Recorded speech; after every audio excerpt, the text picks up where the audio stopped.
Hey, welcome to Sermon Recap, and we are in week 3 of Immeasurably More, and I hope your group is growing together. I hope you're challenging each other, and I'm here with Pastor Maggie, who oversees our Radiant group, so this is a lot of your vision. I'm excited about what God's doing with all of our Radiant groups, and Pastor Jose, and he oversees our Clearwater location, and two great pastors on our staff. We're going to talk all things stewardship today, and the message title was, Can God Trust You? Like living in a way that we are trustworthy with what God has given us, and we're asking God for more, and I think God's responding with, well, will you trust me with really be trustworthy with what he's given us right now?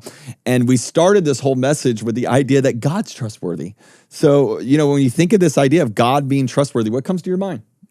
Well, I think initially one of the biggest verses that God always brings me back to, and is he's trustworthy, is that his ways are higher than our ways, and his thoughts are higher than our thoughts, which is in Isaiah 55. And honestly, if I were to think about my life, and we're in a generosity series, like what I want to do with my money makes no sense when it comes to like biblical principles, right? Because his ways are higher and his thoughts are better. And so when I think about like God being worthy of trust, especially in the area of finances, it's like I just don't fully understand, and like I can trust God because he is greater and higher than me. Yeah, for sure. And I think like just in our personal life as well, we've seen God move in mighty and powerful ways, right? But it's always come back to just like defining moments in our life where we've had to choose to be obedient. And it always brings me back to Proverbs chapter 3, where it says to trust in the Lord in all your ways. So he will make your path straight. And I think it's like when we see God move in our life and we actually are obedient to that, that's showing, one, that I trust him, but two, now I'm creating a space to actually allow him to move in our lives. And so we've seen God do those things, even just in the last 6 years of our life, with me and my wife being married. And we have our child on the way, which is so exciting. And so we're seeing God do massive things, but it always goes back to us actually learning to trust him, being obedient, and allowing it to become a rhythm in our life. Yeah. I love that so much. And there are people that are watching this right now, and really the root issue is that you just don't know if God's trustworthy. Mm-hmm. And I want to tell you, from following the Lord for a few decades now, anybody that has followed the Lord for years and decades can tell you one thing: God's faithful and he's trustworthy. Yeah. It doesn't mean it's always going to be easy. There might be some really hard seasons, but God is worth trusting because he is a trustworthy God. And that means that when he tells you to do something, whether it is to go on staff at a church and do something that doesn't make any sense, or move and do something that doesn't make sense, God's telling you to do something, you can trust him. Mm-hmm. We talked in this message about the idea of being trustworthy with what God's put in our hands when it comes to our time, our talents, our treasures, our giftings, our money, all that kind of stuff. Let's talk about any key moments that you've realized, even trusting God with what he's given you. So my first 5 years in ministry was before I ever came to Radiant. Mm-hmm. Straight out of college, I went into full-time ministry, and I had to fundraise my salary. And that was terrifying to me. Yep. And also, my family don't know the Lord. And so for me, that was like a huge step of faith for me. And I remember struggling so much with the Lord through like, okay, you've called me to this, so like it's your problem. Like, right. How do I do this? Like, where is this money going to come from? And so when I was working in college ministry, and our rule was like you had to have 75% of your salary raised for the year before you could ever step foot on campus. And I was like so close to the goal, and it was the last day before campus was supposed to start. And I was like $50 a month away from where I needed to be in order to show up for my job. And I was like, God, what are you doing? Like, why are we down to the wire? This is like so painful. Like, everybody else is funded. Like, why isn't this working out for me? And I had such a tangible need where I was like crying out to God. And I worked hard. Like, I made the phone calls, I sent the emails, I did all the things. And it hit 9 p.m. and I was like, okay, nobody's answering their phone anymore. Like, people are trying to put their kids to bed. Like, okay, this is it. And so if this is what God has for me, like maybe I'm just not supposed to be on campus tomorrow. And I went and I ate dinner, and I was like, okay, God, like this is yours. And literally 30 minutes later, somebody called me and said, hey, I just checked my email. Do you like still have a need to get to campus? And I was like, yeah. And they're like, how much is it? I told them $50 a month. They're like, great, well, we'll pledge $75 a month. Come on. And so awesome. I got to go to campus the next day. And so I think one, that was a very hard season of my life, 5 years of fundraising, but that was also like where I got to see God show up so tangibly when it comes to money that now I'm like, well, yeah, if God's calling me to it, if God's asking me to do this, like my job is obedience. My job is to show up and be faithful, and like He's going to take care of the rest.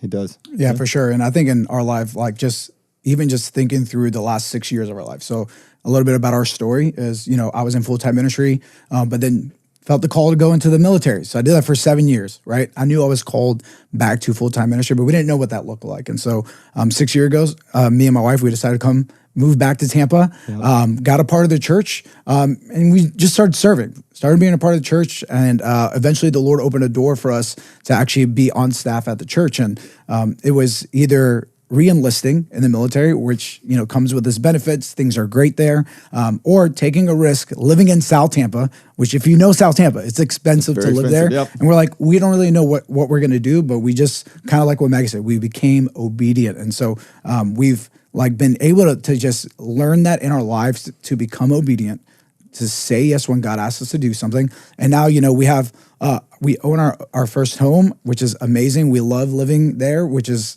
hard in this market, but God's always been providing. And it's always because we just always said yes when He's asked us to do something. I love that story. And I think there's people that are watching this right now and you're like, man, I'm believing God for more. But what you just heard from both of them is like, okay, the more comes by being faithful in the season God's got you in right now. Okay, I'm going to start serving in the church. I don't know what's next, but I'm going to just be faithful today. I'm going to start fundraising. I love how you said, like, I did my part. You weren't just sitting in some room just praying, going, okay, God, you make it happen. I made the phone calls and I hustled and I believed God for it. There is something about the fact of like, no, God cares about how we handle what He's given us. That really determines our ability to handle more. I say it all the time, how you handle something determines how you handle everything. And if God can trust you with that $100, He can trust you with $1,000. Like how you handle the Toyota Corolla determines how you'll handle the Tesla if you want to buy one of those. It's like, make sure that how you handle small things really, really matters. I said a statement on Sunday that I want to make sure you get. I said, our purchases indicate our priorities. Another way of saying it is that every spending decision is a spiritual decision. And you should be able to look through your finances and see, like, am I a good steward of what God has given me when it comes to my finances? Are they in a way that brings God the most glory? And I don't want people feeling guilty. You shouldn't feel guilty if you want to go, through McDonald's. Maybe you feel guilty if you're eating McDonald's, but feel like guilty if you're, going to Disney and doing something fun. But you do need to understand the priorities are shown in your purchases. Yeah. So true. And okay, so shout out to Foundations, obviously, Groups Pastor. I have to give a shout out to Foundations. There is one week where we talk about spiritual disciplines. And I remember very distinctly as I was leading a group through Foundations, the Lord was like, hey, you need to work on simplicity yourself because like it's very clear that I can look at, well, like you said, where my money is going and being like, okay, I want to be more generous with my finances, or like I want to be able to give above and beyond the tithe, but like I'm, swiping on the smallest things that seem inconsequential, but in the long run, they add up. And so the Lord really like convicted me because I was looking around my house and I was like, I have 8 different types of shampoo and I have like a million throw blankets. I'm like, who needs all of this? Like, it's just crazy. And it was getting to a point where it was like, I bought things because of impulse or because, media is really persuasive and that kind of thing. And I was like, okay, so if I really trust the Lord with my finances, if I really believe that what I spend matters and like where my money goes matters for eternity and also can have an impact for the kingdom, then why am I buying this extra throw blanket when I already have like so many? So it really challenged me in the discipline of simplicity to like reevaluate where I was actually spending my money, because it just didn't add up when I was looking at what my priorities and my values actually were. And so the Lord has brought me through this journey for like years now. And I can't say that I'm like perfect at it. Like it's still something that I'm constantly working on because we're constantly inundated with you need more, you need more, you need more. We talked about that in an earlier sermon this semester. But with that, like I only have one shampoo and one conditioner now. So I guess the Lord's doing something to me. And for us guys, we have 3 in 1. We put it all together. I mean, we really simplify the whole process. I do want to hit on simplicity for a little bit. There's a statement that years ago I preached about, and it has been something that, it's one of those things when you communicate so many times as you're preparing to communicate, God's speaking to you about your own life. And one of those statements that really marked my life is that I want to live simply so that other people can simply live. Wow. And it's like, there are things that I want to invest in for eternity when it comes to lives changed and helping the poor and helping those who are far from God and doing stuff in missions.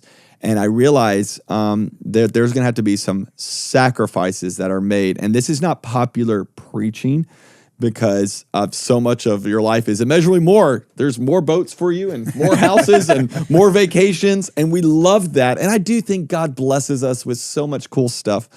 But there's sometimes that God wants you to simplify your life. Yeah. And maybe it's not taking that extra trip, or maybe it's not buying that extra vacation house, so that you can invest in something that is going to make an eternal difference. And it really does matter. Yeah, I think it's funny, just the purchases thing, because I don't know about everyone else, but I have like this habit that if I see something I like, I send it to my wife on Instagram. And I'm like, might need to buy. I literally just did this yesterday, and I sent her a pair of shoes. I was like, I might need to buy this shoe. And I just keep sending it, right? Waiting for the moment where I can actually purchase it. Right. Well, obviously, we're in a season now where we have to reassess all of our priorities because we have a child on the way. And it's like, yeah, I want to buy that shoe, but I actually need to buy a stroller. Because it's the wants versus the needs thing, right? And so I've come to realize, which I think even just in the priority aspect, like one of my favorite quotes is, if it matters to you, you'll make time for it. And I think it's the same thing when it comes to our stewardship, when it comes to the generosity of who we are and how we carry ourselves. Like, if God is a priority in our life and it's the most important thing, how are we actually making time to be generous, to create spaces in which we are giving, and actually learning how to steward the things in which God has given us, so that we're actually making more for Him to move in our lives at the same time?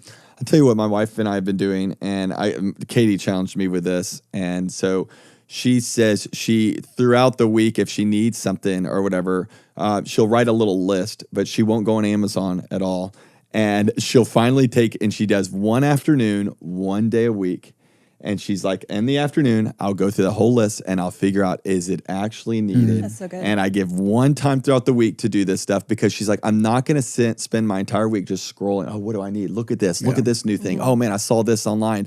And it's like, it'll consume your life, because materialism will consume your life. She's like, so I set one time, I can do this thing. And it's intentionality. It's the same thing. It's like, hey, we give this way, we walk this way. And her approach to us is like, we spend more time searching for things that we think will make us happy, when the reality is the thing that makes us most joyful is walking in generosity. So we don't really search that out too much. And so her thing is like, get off of all the social media that I'm trying to stare at to find what I need next, and just walk in what really brings satisfaction, which is giving and making an impact in people's lives. So how you handle something determines how you handle everything. And we talked about on Sunday, man, are you intentionally giving? Are you on a budget? Are you taking care of what God's giving you right here? Because it really does matter. And let's talk about our kingdom priorities. I know that we talked about things in the idea of giving and generosity, and how do you evaluate your life to make sure, are my priorities kingdom values? Or are they really what just I want? I mean, I can share first. So I already shared a little bit about how I started in ministry, and I was fundraising my salary. Well, that also meant that I was not making a lot of money. And, sometimes it's really hard. And like, that's really like a season that people walk through. Like, it's not uncommon for somebody, especially straight out of college, to be like, okay, like, where's my next meal? Ramen noodles. Okay, cool. And so I was in that season of life. And I remember being challenged to actually start tithing in that season. And I was like, God, I don't even know where like I'm going to be able to pay for the tires on my car, let alone like my next meal not being ramen noodles or something better, like, how am I supposed to give to the church? Like, how am I supposed to give 10% of this sad little salary that I have? And he brought me to Luke 16, verses 10 and 11. And it says, whoever can be trusted with very little can also be trusted with much. And whoever is dishonest with little will also be dishonest with much. So if you have not been trustworthy in handling worldly wealth, who will trust you with true riches? And I look back on that season and I was like, okay, God, I'm going to be obedient. Like, this is hard. I don't really know, like, how we're going to make ends meet here, but I'm going to give my 10% even though it was small.